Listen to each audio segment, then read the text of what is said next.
You're listening to Speed City F1 on SiriusXM with John Massengale, Les Kaiser, and Jonathan Green. It's the fastest hour on the radio. Speed City. All right, gearheads, welcome to Speed City. What a fantastic F1 race. With the rain, with the spins. We got a new spin and win winner. Danny, you got nothing on this boy. Max Verstappen, that's right. You know, you kind of forgot about that spin because it was way early in the race, but Max Verstappen wins. What's this, 2 out of 3 for Verstappen now? Am I right on that? Yep, I think you're right. And so he spun early in the race, and, you know, he got up on the curbs, the bottom of the car. But anyway, that's just part of the story. There are so many things to talk about. Daniel Kvyat on the podium. How about that? Yeah, found your way. It's going to be good. Going to be good. And as a brand new papa, apparently had a daughter last night, overnight. That's crazy. Well, fantastic. Yeah. Right behind him, another surprise, Lance Stroll. Yeah. Admittedly, it was 52-card pickup, but he's there. He's in the points. Solid. Well, that was a brilliant move by his team. Lance Stroll. Oh yeah, you know, came out. That was a fantastic move to come out on the tires and did he actually lead the race for just a second? Right? Yes. Yeah. Yes, he did. He did. That was excellent. Everything about that just played out right for his. And the thing that's crazy is how many pit stops. Oh yeah, I'm going to call it. See, that wasn't that much more exciting. Yes, it was the rain that caused that. But I think having that many pit stops throws in so much more strategy. Okay, so listen to the pit stops. Verstappen had 5. In fact, the leaders, no, that's not right. Is that like 5-card Charlie and Blackjack where you get 5 cards without breaking? Oh, so Verstappen had 5, Vettel had 5, Kvyat had 4. I'm just going to read the number of pit stops. 5, 5, 3. Carlos Sainz only had 3, which may be the race low. Everybody else had 4, 5. Magnussen and Hamilton both had 6. Yep. And, yeah. Hey, Ricardo only had 1. Yeah. So how many cars did not finish? 6 or 7? 1, 2, 3, 4, 5, 6, 7 cars did not finish the race. Oof, that was ugly. So as they went out, it was Perez, Ricardo, Norris, Leclerc, Hülkenberg, Bottas, and Gasly. Wow. Yeah. You know, we weren't even leading up to the race. We're like, is it going to rain? How bad is it going to be? And we got within about, 45 minutes and realized it was definitely going to be wet. Hey, you know, I think this is a record high finish for Williams in 12 and 13. Stop it. Okay, at least for this season, right? Yeah, for this season. But of course, everybody behind them was out. So Roman Grosjean 9th, Magnussen 10th. So they finished in the points. But if you look at who didn't finish, virtually almost every one of those would have finished ahead of them, or most of them would have finished ahead of them. So some kind of victory for the Haas team with double points. There you go. We'll take them. We'll take them however they come. Yeah, and you know, it's not a big. Unfortunately, it would be different if they had gotten some research out of this. But I don't really think they got much research to solve the problems that they've been having. I think we need to ask Gunther, what is there on that car that's magnetic that keeps drawing our drivers together? Hey, don't get down on Gunther Steiner, because if you recall, you know, the big mess in the middle of the race happened when everybody started going on the soft tires. Right. Well, who was the team principal to make that decision first? It was Gunther Steiner when he put Magnussen out on the softs, the very first driver, and then not long after that, Magnussen had his fastest first sector, and then they started dumping him out. Yeah, okay, time is now. Let's go. But look where they wound up. Still, 9th and 10th spot. Yes, double points, minus the 7 people that finished up in the garage instead. We're still back there in the back. But as in Haas. Yeah. Well, look, Max Verstappen, they're ahead of Hamilton. They finished ahead of Hamilton. Holy spin. Yeah, that may be a first. But yeah, speaking of spins, so both Hamilton and Bottas spun coming out of turn 1. you could see the dry line, right? They're coming around. You could see the dry line. They put that left tire right there on the edge of that wet, and boom, and spun. They really were. And, it was looking great. Poor Toto is ready to pull his hair out. The reactions, make sure and look at the setup for the video and everything that was caught. It was like, oh man, he was ready for a temper tantrum. That's what they get for wearing those ridiculous outfits. No, sorry. So yeah, Verstappen wins. Vettel, we didn't even talk about that yet, comes from 20th to 2nd. Told you that was going to be the drive. I knew that guy would go through. And this time, he didn't do something that took himself out. Well, I was waiting. I said it to you during the race. I was like, Vettel's going to make a mistake. He's going to make a mistake. And he did not. And to his credit, he did not. I heard a really interesting theory. I think it was the BBC podcast, maybe Julian Palmer, an interesting theory on Vettel's mistakes. And it actually is pulling a little bit of the blame out of Vettel, and that is that Vettel's making mistakes when he knows he's having to make up for deficiency in the car. Because several times, they went through several examples, I can't remember them, but I thought that was an interesting take on Vettel's mistakes. But let's get back to today. So Verstappen, Vettel, then Daniel Kvyat, who on the podium and had a baby overnight, so that's amazing. And then Lance Stroll, Carlos Sainz in 5th, Albon in 6th, Raikkonen in 7th. Where did he qualify? 5th, right? So he 5th to 7th. And then another Alpha car, Giovinazzi in 8th. Then Grosjean and Magnussen 9-10. Hamilton 11. Kubica finished ahead of Russell for the first time. And that, my friends, is the end of the cars that finished. So, man, it was... short list when 7 of them go out. Yeah. Yeah, really amazing race, though. Really fun to watch. And that was a good one. I cannot recall the last time that Hamilton finished a race and didn't get points. Oh, yeah, that's a good point. Pun intended. Taken. We've seen him go out with some failures, but I cannot recall. That's a big deal. He had a 5-second penalty through his cutting through the pit lane behind the bollard. There was also one other for excessive slow pace with the safety car situation, and so that is also an interesting take there. And the reason that they have that is that you can go extra slow back in the field and impact somebody that you want to get further behind the leader or your teammate in this case. They potentially had somebody behind them to keep behind Bottas. Yeah. All right, if you want to call and join the conversation today, this show is your show too. So it's 512-643-5483, and we have a caller on the line. We have Thomas. Thomas. Okay. Hold on. We'll come back to Thomas. So, But look, let's face it. This was weather related. I know that we've been harping on Formula One to get better racing, but I give them credit that first of all they do race in the rain, like some series don't. But it was start to finish. You couldn't leave the room. You didn't want to.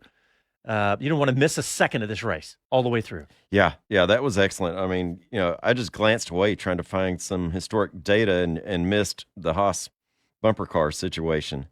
But it was constantly busy, and that's what we want. That's what we want. That's what we've been asking for.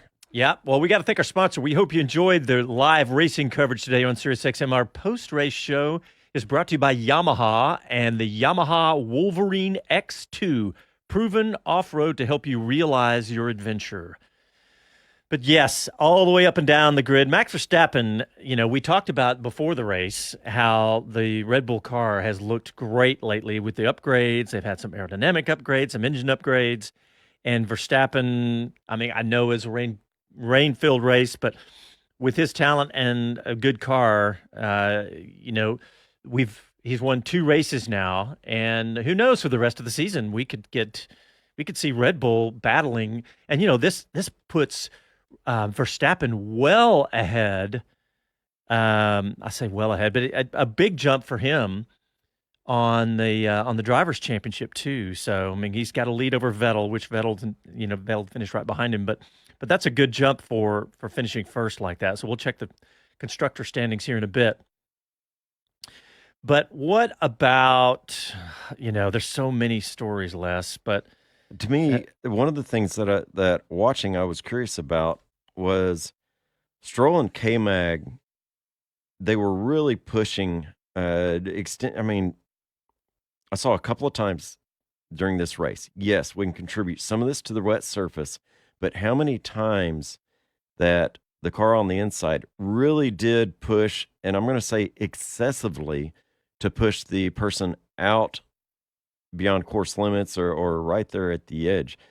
That, I think they were being gracious in allowing that to happen to that extreme. I just have a tough time managing, okay, at what point are you really flagrantly pushing a driver offline, not just defending your space, but I mean just spiteful almost. Yeah, that's a good point. I mean, we all want good racing, and we all want exciting racing, but there is definitely a point. I love somebody tweeted at us, and they said, by the way, you can tweet us at Speedcaster. He said, best salesman in the world awarded to the guy who sold these German Grand Prix trophies, outrageous bowling trophies, Polish bowling trophies. They look crazy. What is that a picture of? Oh, that's funny. That's funny. Don't know. Anyway, comment on that one. Yeah, hey, the trophy's weird looking, but there's Toto Wolff. I've got him on television now in the suspenders and stuff. But I don't know. I kind of like the suspenders and tie thing. Yeah, I guess so. But the nice retro. But he definitely had face palms throughout the race with Hamilton's spin. Hamilton wasn't. Verstappen was the only one that spun and kept going. Hamilton did that too. There was a lot of things going on around Hamilton's pit stop. And, he needed a wing and he needed tires. They couldn't do that simultaneously because the jack point is actually on the nose of the car. And so without that nose there, they didn't have the jack point. And that was the first thing they had to put on before they could lift it and get to the tires. And so that's why it looked so convoluted and confusing to begin with. Yeah, that was absolutely. All right. Well, you know what? We've got a caller on the line, and let's go ahead and go to this caller. We got Andy P. Andy, welcome to the show, buddy. Good morning, gentlemen. What a race that was. That was a fantastic race, wasn't it? You guys said it perfectly. From start to finish, you could not look away from this. So many different stories up and down the entirety of the grid. Vettel from P20 to P2.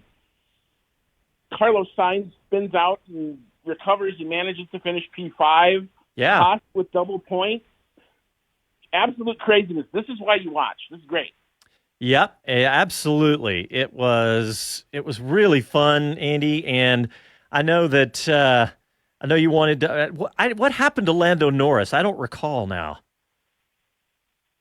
He pulled over, and they mentioned the team has not. At least I haven't seen any sort of explanation as to what happened, but it looked like something mechanical.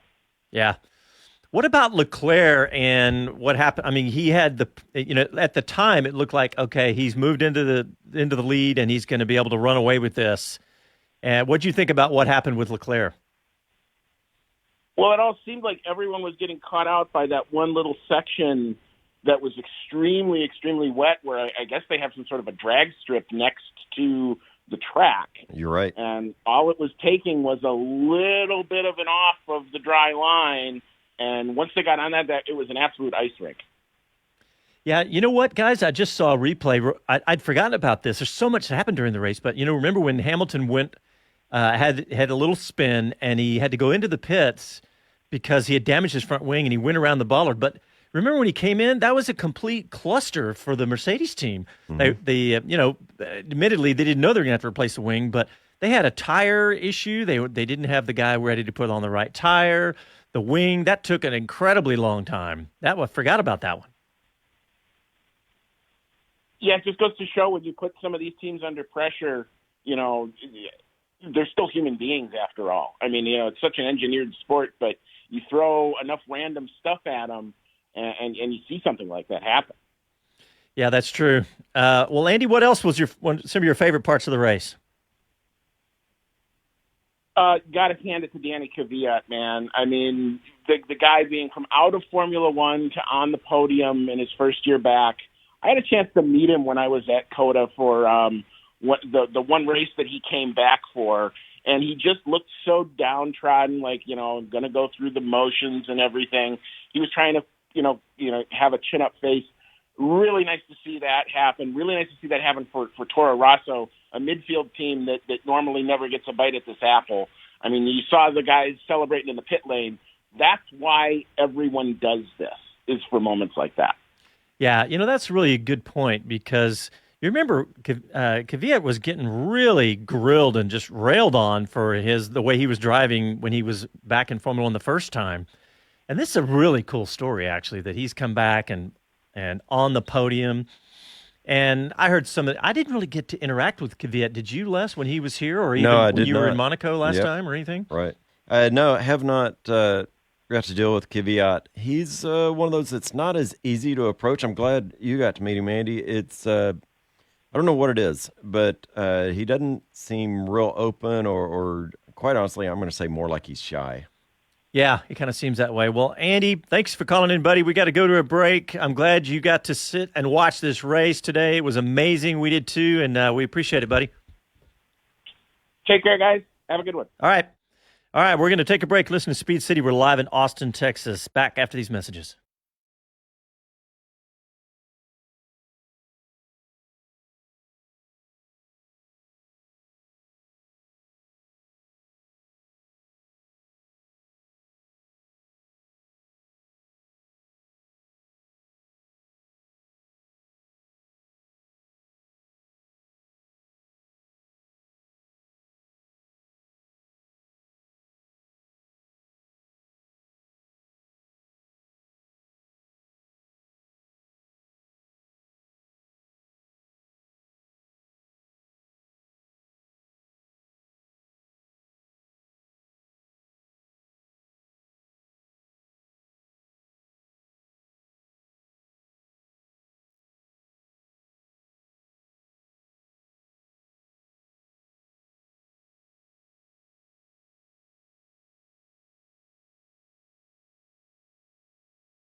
I'm Jenny Gow from BBC F1. You are listening to Speed City.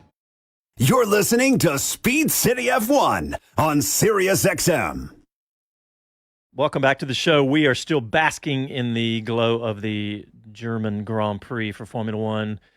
Rain-filled, spin-filled, crash-filled. 7 cars didn't finish the race. Man, what a great race. Oops. Yeah. that was really interesting, though. I think it brought a lot more excitement than we had. I'm going to say I called out a couple things. Max was a great drive. Sebastian Vettel, 20-2. How is that? Tons of great stories. But we have a caller on the line, and very excited to have this gentleman because he has a fantastic resume. He knows a thing or two. And knows a thing or two. We got to ask his opinion about what happened today because we have Le Mans winner, 24-hour Le Mans winner, Price Cobb on the phone. Price, welcome to Speed City. Hey, guys. Thanks so very much for giving me a shot at visiting with you, particularly to air my happiness and displeasure with every race. There you go. Well, what'd you think of today? Well, it's been a long time for me since I've seen something as exciting. But even having said that, at the same time, guys, it always just rubs me wrong when I see the advantages that people are given with the DRS. But we could talk about that later. There you go. That's a good topic. Price, this was... there was a lot of mental game when all the rain caused all the issues and everything. To me, that's one of the things that I don't feel as a parent. Drivers were freaking out. They're spinning out. They're hitting walls. They're making silly mistakes. I know you do a lot of coaching. What goes on to help stabilize drivers in the midst of this heated battle? Well, it's never an easy one to cross. That line is tough because every human thinks differently. In other words, analyzes all the data. So even the three of us sitting in front of a computer or sitting together discussing how we can improve ourselves afterwards, the words resonate with each one of us differently. So to answer your question directly, it's very difficult. But my only question is to each one of these guys is, for example, the last corner onto the front straight. Well, it's obvious that people are falling off, and I would argue that some people fell off more than once there. So why in heck wouldn't you keep a little bit extra in your back pocket? Because we all agree that falling off is far more time loss than slowing down. Yeah, that's a good point. And I know, Go ahead. I was just going to say, Price, how many times have you raced in the rain? I mean, it's got to be countless times, but in big pressure situations like a Formula One race, did you race in the rain at Le Mans? Did you get any rain there? Or? Well, yes, the answer is yes. And ironically, one of my first ever races was in Canada in a Formula Atlantic car. We'll get back to that possibly later. But at Le Mans, the difficulty there was always that, it was your paycheck, so you better behave, meaning do the best you can do. Meanwhile, the track is so long, as most people will recall, that often it was raining in the worst possible place, but everywhere else was dry. So you had to be on a slick because no other intermediate or rain tire would survive a lap, much less several, at the speeds the cars could go. So I can't tell you how many times I questioned my sanity going down the Mulsanne on slicks. And in the era prior to the chicanes, even in the slow car, it was north of 235, and he would just literally say out loud, am I truly getting paid enough to do this? Yeah. Well, of course, we agreed that yes, as a punk kid having bills back at home, you had to. Wow. So what do you think about the timing of the way, because about midway in the race when the Haas F1 team put Magnussen out on slicks, he was the first one to go out on the soft tire, and then everybody else started going out, and then everybody started crashing after that, and we went, I don't know how many laps on the intermediates and then back. Were you watching that strategy when Haas F1 did that? Well, absolutely. And clearly when you're, not in a position where you really wanted to be, you're going to gamble and make some choices based on some facts and some just roll the dice. So we, or certainly myself, watching on TV, and listening to some words being given about the rainfall or the moisture coming out of the sky, which I couldn't see, makes that decision to go onto slicks very difficult. Because we all know if the slicks don't warm up, then there's really little chance that they'll ever have grip. And even the softest slick, and I'm going to make a guess here, the softest, the red tire, is probably harder rubber than a tire, the rain tire or the intermediate. So my hat's off to them. I probably would have done the same because if you call it right, you're a superstar. Yeah. If you call it wrong, well, you see what happens. Mm-hmm. Oh, yeah. Yeah, and if you're the Haas F1 team, what do you got to lose at that You're under point? high scrutiny anyway, no matter. Well, yeah, but you can't breathe right. But and I noticed that right after they did that, he did have his fastest sector, and then everybody started dumping their cars on to slicks because like you said, Price, is nobody knows really for sure what it's going to be like till they get that out there on the tires. How many times have we seen that? Is that they're kind of waiting for somebody to gamble or be brave enough to do it, and then they do it, and then they watch and go, okay, it's working for him, so everybody get on them. So, in this era of data, where we feel like it's totally scientific, it was completely the opposite. Everybody was just waiting to see what happened when he got out on the slicks. Of course, having lived, I'm old enough to tell everybody out there that I'm one of the lucky ones. So I lived from before data through that to today, meaning today until we had data. I also lived through bias ply until radials.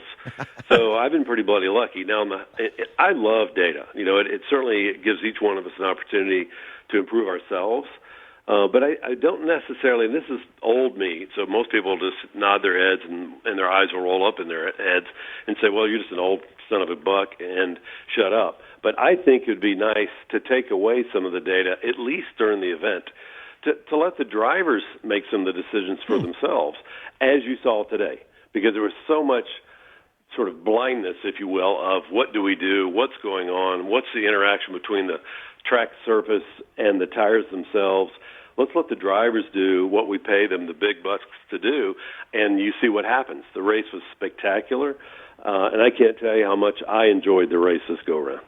That's an interesting thought. We've been talking all about different ways to make the racing more exciting. And, they had the experiment a couple of years ago where they took away radio communications, but taking away data, that would be interesting. Okay, I'm thinking through this. Okay, I would be game for data being used after the race to teach the driver. Sure. This is what was going on. This is what we were seeing. Make these tweaks. How about this? Price, how about no telling them to shift modes or change modes in the race? You can't tell them to make the adjustments on their steering wheel. How about they just have to make those calls themselves? Well, Les, you guys, I agree with that 100%. Back to sort of my statement of I love data. So I don't want to take that away. That certainly is what made the breed better. I mean, across the board. Drivers, cars, people that have chosen the path in life to be, on a Formula One team or any racing for a while. It's a great avenue for young, up-and-coming engineers. But having said that, again, yes, Les, 100%. Don't do away with data. Just do away with sharing that with the drivers and basically coaching them while they're driving. That makes me nuts. I agree. And I happened to have the chance to sit with you, watching you as you and Dave Moore were coaching Will Hardiman, one of the Porsche drivers, and I think he's in Audi now. It was amazing to me how much data you had about what the car was doing, the response, all the positioning, as well as the physical location of the car on the track. That I can see you sitting down with your driver after the race and reviewing that and saying, this is what, next time you're in that position, think about doing this, etc. I think that's the right thing to do so that next race, it's the driver. I like the idea of team sports, yes, but I feel like it kind of crossed that gray line, wherever that is, in us telling the driver what mode to put it in, what to make an adjustment. Oh, that sensor failed, do failure B3, and, et cetera. I'd love to see that approach to using data. I mean, again, I agree. Let's even ratchet it back a smidge. So a few years ago, the cars virtually drove themselves. Okay, I know I'm going to get flamed for that.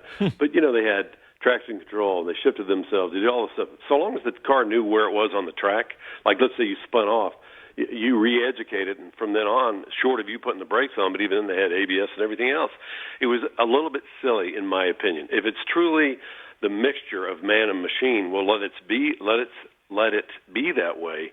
I've preached all along to people that some of us aren't born with, the athletic body of many of these superstars in stick and ball sports, and it doesn't even have to be stick and ball. Let's just say something where it's your body against the world. The neat thing about motorsports is that any one of us with the desire can become one with the machine, be it motorcycles, cars, you name it, and excel. But today, it's that gray area, Les, that the machine does so much of the thinking and or work for you that I just think it's a little silly. So, yeah, I agree with you. Pull back the data, pull back the the two-way communications, at least the total open two-way communications about helping the driver. No question, safety involved. So I believe that you should be able to talk to people while they're on the track, like, Les or John, watch out, turn 2, stay to the left. I think that's cool because we're not trying to hurt anybody. But beyond that, to each one of you's point, yes, pull it back. That's my opinion. Yeah. Hey, Price, can you hang with us through the break?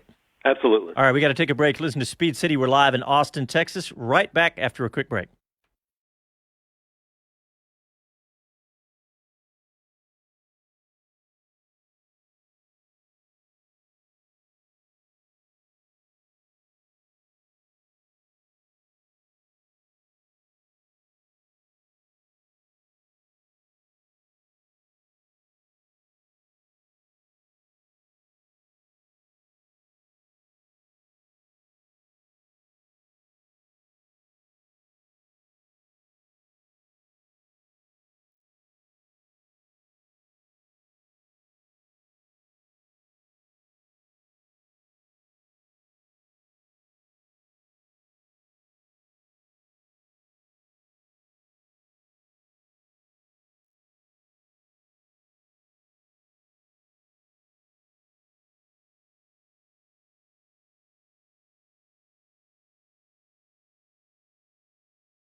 Hi guys, Romain Grosjean from Haas F1 team, and this is Speed City. You're listening to Speed City F1 on SiriusXM. Not a bad race for Romain Grosjean, bringing us back from break there. Hey, we got Price Cobb on the line. Before I go back to you, Price, I want to mention something on Twitter. Austin, in Austin, the German Grand Prix is the #1 hashtag in Austin right now. So we're moving the needle here in Austin, Texas. This little town of live music and South by Southwest and everything else. The racing is. You mean? Well, it's not football season. That's true. It's not. It's not. Good point, Mr. Kaiser. Well, Price Cobb, I want to ask you about Max Verstappen. He's now won 2 of the last three races, and there's been talk of, we're seeing the best of a generation with Lewis Hamilton and maybe the best of the next generation with Max Verstappen. What do you think about this young driver? Well, clearly he is, if not still the fastest rising star. No question, he's going to lead the next group of superstars, to the podium. I've always thought he was good. I used to be a little irritated with his young, impetuous choices, but the key being young. And clearly somewhere along the way, and I couldn't tell you an exact time frame, I'm too old to remember, but things changed in him, his thought process and his choices significantly. So you see him making so many fewer, unforced errors. So what can I tell you? I'm excited as all get out, and there's a few more of them coming along, like Charles Leclerc is the next one. Mm-hmm. So it's going to be fabulous. Yeah, and like Lando Norris, yes. Some of these guys, it's going to be really, really. For a while there, it really was a bunch of the old guard. I'm going to call them now, even though I know most of these guys are 35 and under. Right. But it was but it's so exciting to see these young guys like this. And Leclerc made a mistake today, but man, everybody else did. I thought he was going to be in there. Yep. But I think that when he made that mistake, correct me if I'm wrong, but I think he was on the slicks. I mean, and look who made mistakes today. Everybody. I mean, even Max Verstappen spun the car and got lucky, and it spun 360 degrees, and he kept going. Yeah, new spin and win guy there. Add Max to Danny Sullivan's ranks there. Well, to win. Well, that's back to, guys, my point of me personally, all of us holding something in reserve, particularly in an area where is treacherous as all get out, because being a little bit careful pays greater dividends, or the loss of lap time in that instance pays more in the long run than making, going bonsai in an area that puts each one of us to the test. And that last corner of the lap of every lap is really tough. Hey, so along those lines, I want to ask about Hamilton's spin, hitting the nose, and then going behind the pit end bollard there. They wound up applying a 5-second penalty to it. The alternative option was to drive completely around the course to come into the pit lane.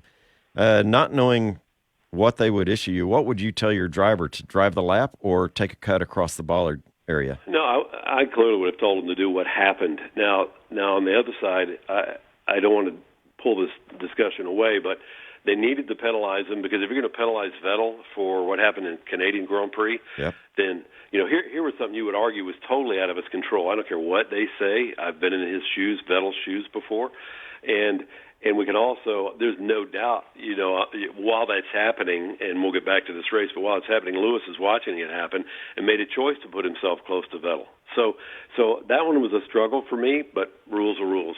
So this one, too, I appreciated that they stuck to their guns. I still would have told Lewis the same freaking thing, because you never know what would have happened in that entire agonizing slow lap. That the potential danger for me as the team captain, let's say it was Toto or whomever, that outweighed the potential penalty. But let's visit about the penalty again really quick. It bothers me that he was given a 5-second penalty, but he got to serve it during the race. That's ridiculous. So because of the race, the 5 seconds meant nothing. I mean, it didn't matter that he sat in the pits and there's a bunch of yellows came out and it was all negated. To me, if you're going to give someone a penalty, if you're making that choice, it needs to matter at the end of the day. Yeah. So what did you think about, speaking of penalties, what did you think about the way they treated the other penalty when during the race they didn't give a time penalty for – it was Leclerc coming out of the pits, the unsafe release on Grosjean. What did you think about that, where they didn't penalize the driver, but they penalized the financial part of the team? Well, again, that one's double-edged, and I'll tell you a story about KK Rosberg as we move forward. And y'all remember KK. You're young, our audience won't remember who the heck he is, but we'll get back to that. Nico's It was the right choice, in my opinion, because it's not, Charles is under orders from somebody in his pit crew to leave. He can't see what's happening.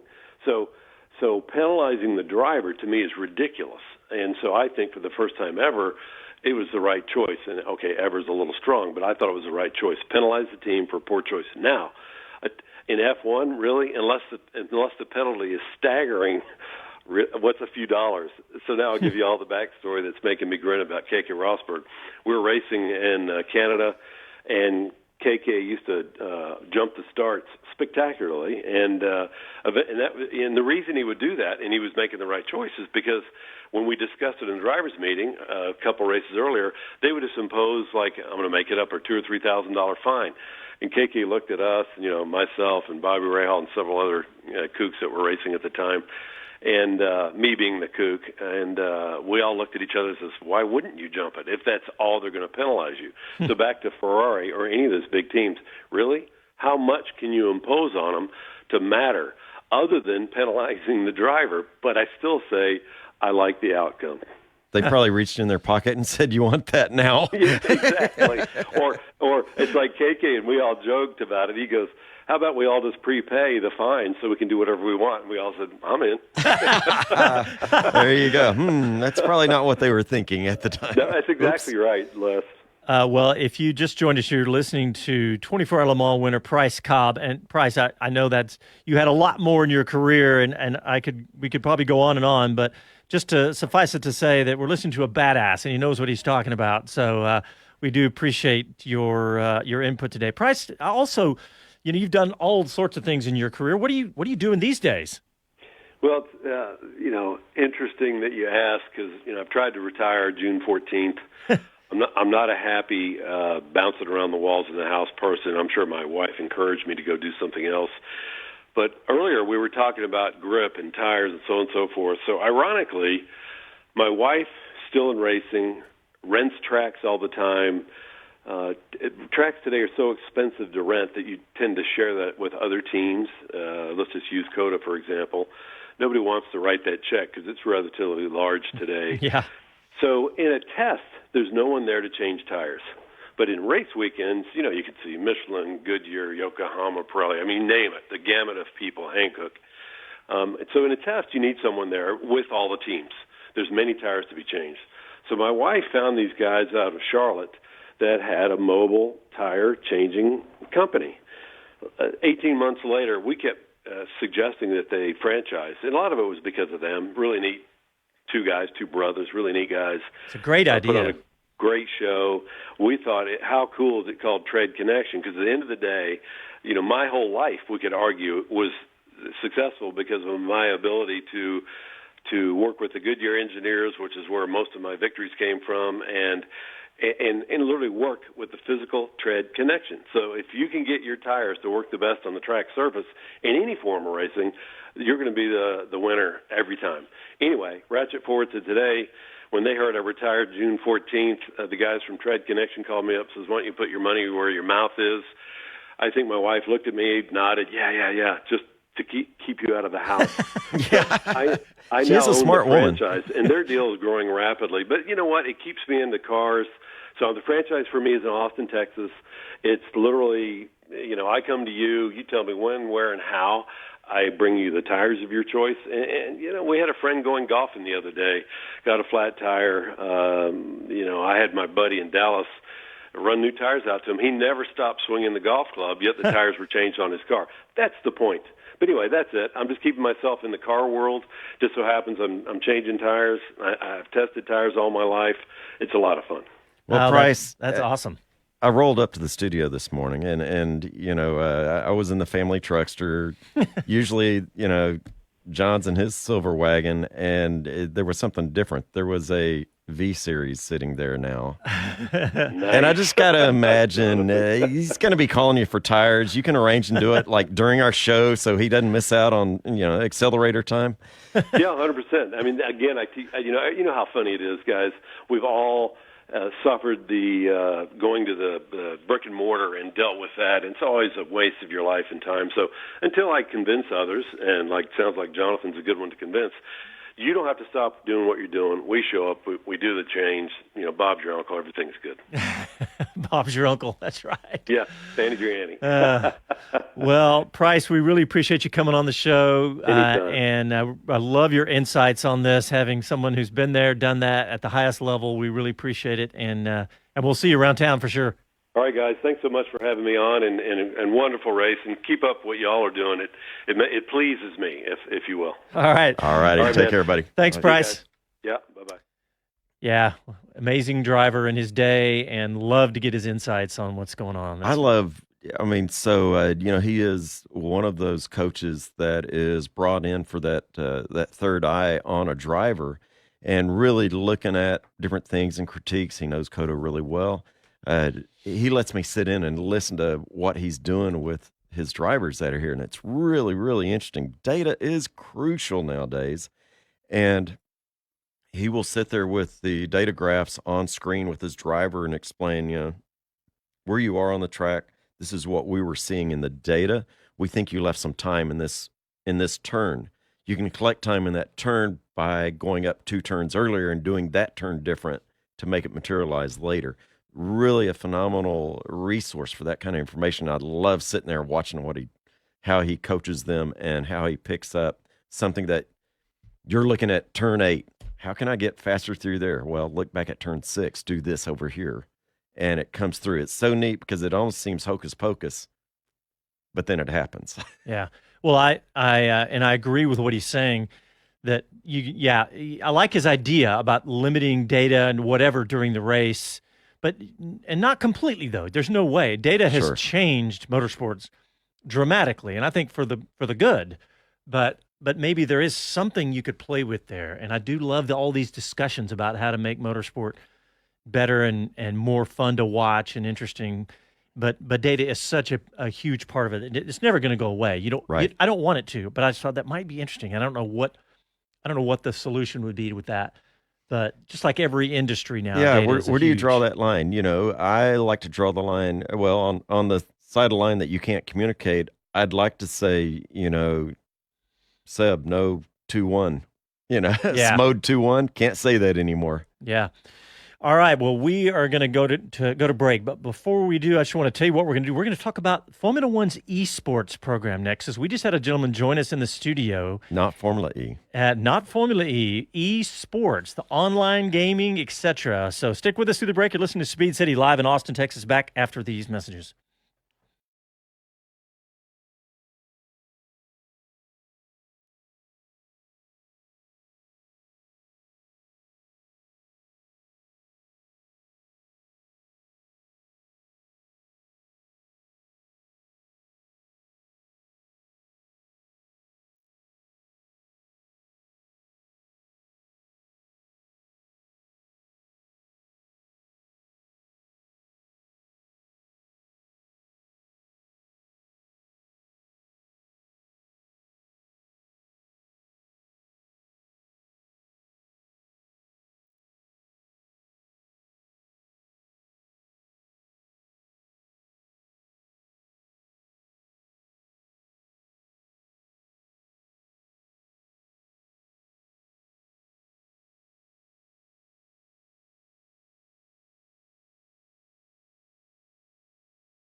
Hi, this is Gene Haas, and this is Speed City.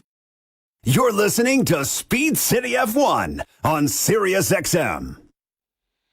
Welcome back to the show. Basking again in the German Grand Prix. Amazing race today. We've had several good races now. Formula One.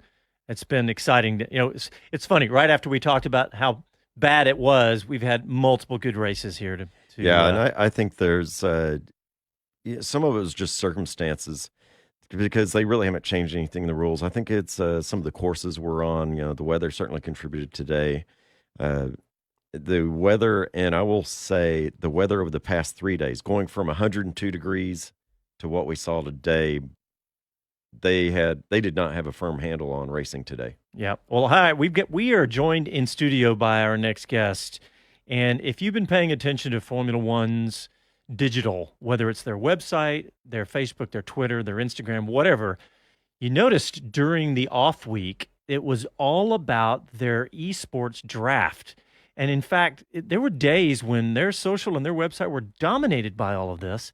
And it got me fascinated by all this. And I was talking to Thomas last week, And we decided to get him on the show and talk about this because we have Thomas Rule in the studio, and he's an esports expert. He runs his own agency here in Austin, Texas, Everything Esports. He's worked for some of the top teams, top organizations. Thomas, welcome to the show. Thanks for having me, guys. Pleasure to be here. Well, I want to talk to you immediately because one of the big thing is that we talked about what they're doing right and what they're doing wrong, and I want you to jump into that because we just got about 10 minutes here. Right. So basically, the reason why everyone's in esports right now, going to be $1 billion revenue industry.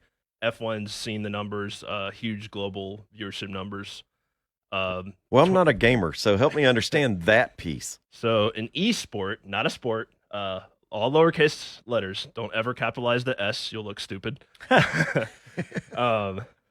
Basically, it's competitive video gaming with prize pools right now for tournaments are in the multi-million dollars. There's a $30 million tournament going on in China in a month. It's just crazy because people are seeing the massive amounts of eyeballs that watch this sort of thing. And so is F1. F1 has, last year, they put $200,000 into their esports prize pool, and that's just payouts. That's not including all the cost to organize tournaments, to fly in people, to get all their teams involved like they've just done. They've increased that by $300,000 this year to $500,000. They are really trying to incentivize people into watching and playing. You only increase your prize pool if you want more viewership numbers. Wow. That's big numbers. That's real numbers. And you know, the real money, real effort on their social media, on their website, and going after this next generation of audience because that's where they are. That's where that generation is. And I'm just wondering, is that audience ties into because I don't know how much audience there is actually playing the games and how many games are there. We talked a little bit about this, Thomas, where, there's the F1 game itself, and then there's games like Forza and some of the other racing games.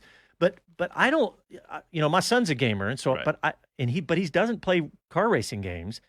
But that audience doesn't seem that big compared to the Call of Duties and all of that. Right. It's going to be the racing audience is going to be a lot smaller. And that's basically because it's very realistic and it's like a realistic simulator. But when people watch people play games, it's like watching sports. It's like watching an F1 race. You see Lewis Hamilton driving and you're like, man, I could never drive like that in 30 years, even if I spent the whole every day trying. It's kind of the same concept in esports where you see someone play a game and he does something in the game or tournament where you're just like, man, I could never do that. F1 in their esport, it's kind of hard to see that skill cap where it comes in. It's not as obvious, and I think that's the game design and in racing and other like sports esports. So that's some of the challenges they face in terms of game design and getting that engagement going. Well, we talked about some of the things they're doing right, throwing big money at it, right, and promoting on their social. But some of the things that they're not doing right also. Right. So basically, in esports, fan engagement is really important. It's just how the word of mouth is how the communities grow. Local tournaments are how it happens. There's a social media for gamers called Discord, and F1. And it's kind of like Skype for gamers too, right? For each platform. Yeah, almost like Reddit too, where they post stuff. It's kind of an oversimplifying it a bit. It's valued at like $12 million right now. That's the numbers in esports now. They're all that way. But F1 has throughout it maybe 400 members throughout all the channels. That's like saying they have like 400 followers on Twitter. Wow. That's they got to do something there to get their engagement going because that's how smaller tournaments happen, and the third party organization just isn't there. That's also could be potential revenue for F1 and their sponsors that they're leaving on the table there. We're talking about Discord because I watch my son as a gamer, and if he's playing Call of Duty, he'll get on the Discord server for Call of Duty. If he's playing Fortnite, he'll move to that Discord server. And so, because that way he can communicate with the whole community, whether it's a chat or a message, typing it on the keyboard. So, and you can share messages and you can share videos and links and all these things through there. So that's how each community communicates. But apparently F1 doesn't even have its own Discord server. No, it does not have. They don't have their own official Discord server. They also don't have any entries on Liquipedia. That's the largest esports site for whenever tournaments are going on. What's it called? Liquipedia.com. It's owned by Team Liquid. I think they're worth $2 billion right now, backed by the owners of the Golden State Warriors, Michael Jordan, Tony Robbins, Magic Johnson. I'm showing my age. Every time you throw out $1 billion thing about a gaming console, environment, I just have to scoff. I mean, I was in NASA last year with the Ducati MotoGP team, and I got to see their VR reality. And it's like, okay, if you said $1 million around something like that, I'd get it. And I'm just like, I'm clearly missing the value of esports. Right. And it's eyeballs. The eyeballs just keep growing, and it's global, easy access. That's why. It's not just me saying this. Goldman Sachs, if you go on Goldman Sachs and search esports, they'll have all kinds of numbers for you. They'll have a video of one of them going to an esports team. So it's really just growing. F1's presentation, by the way, is top notch in their esports. I think they're killing it in that. It looks very professional, very clean. It ties into their brand. And I think it's great that they've gotten all 10 of their teams involved. As well. Yeah. And I'm assuming it seems like they're requiring it because I didn't really look carefully at Ferrari and Mercedes, but I'm assuming that every team is involved because and I'm assuming every team's also being smart, going, hey, they all want to reach a young American audience, where that is the holy grail, reaching a young male audience, which the age of gamers is now probably the average age is rising and rising. It's probably there's plenty of gamers in their 30s now gaming. Definitely. And some probably even older. So it's really fascinating to watch this because I think my big point in all of this is that they're doing some things really right, but they're not getting it all right. And they've got to get that not having a Discord server is one of those really fundamentals where they've dropped the ball and they need to fix those things. And, we had Connor Daly. He's an American race driver. He's racing in Indy right now. We had him on the show, and I grabbed some clips from his Twitch gaming, and we're playing him on the air. And he's got a really big following, and he himself has decided, without the help of Indy, just as a driver, to use that platform to help raise his profile, and he'll play with anybody. I mean, this is so you can play a racing game with an IndyCar driver in Connor Daly, and I'm certain and Alexander Rossi does it too. Actually, Indy 500 winner and current secondly in the IndyCar Championship.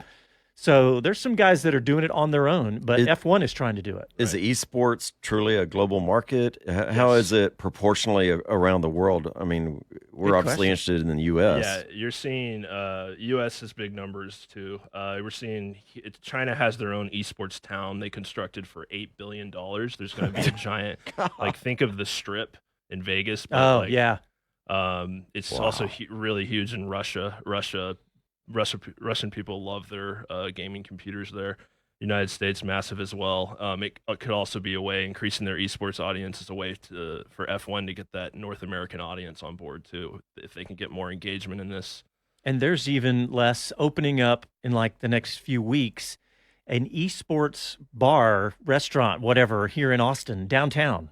So, I mean, this is how big this is getting. And virtually the money is insane, like he's been talking about, but it's getting so pervasive that they're moving into brick and mortar. If I'm out of the virtual world. I just Googled that the China building the $1 billion esports city in Hangzhou. That's it. Yeah. Wow. I mean, I'm seriously, I have next to zero interest in gaming, but this is changing it for me, to be quite honest. I still don't have it. I've been saying that I want to have the F1 game just to help learn the tracks. I want to be prepared for every race, and apparently the F1 game itself doesn't require tons and tons of hardware. And Connor Daly, when he was on, he was saying, some of the guys are saying, I was thinking, well, I need to get a rig. Do I get a chair and the pedals and the steering wheel? And he was like, no, I just use an Xbox controller on his PC because it's compatible just through USB. But that's all I really want. I just want to learn. I know I'm not going to become the best gamer. Well, guys, we are out of time. Thomas, how do people find you on Twitter or Facebook or Instagram or Twitch or wherever? Shoot me an email, actually. I kind of stay off social media a little bit. Thomas at everything-esports.com is the best way to reach me. All right. Thank you for the insights. It's really fascinating to see what's going to happen with this. But I'm taking my homework. I'm going to go investigate more about esports. All right. Well, thanks everybody for tuning in today. We appreciate it. Check us out on our website, speedcitybroadcast.com. We have lots of content up there, and we're on YouTube, Facebook, Twitter, and SoundCloud, and the rest. Thanks for tuning in. We'll talk to you next week. Ciao, y'all.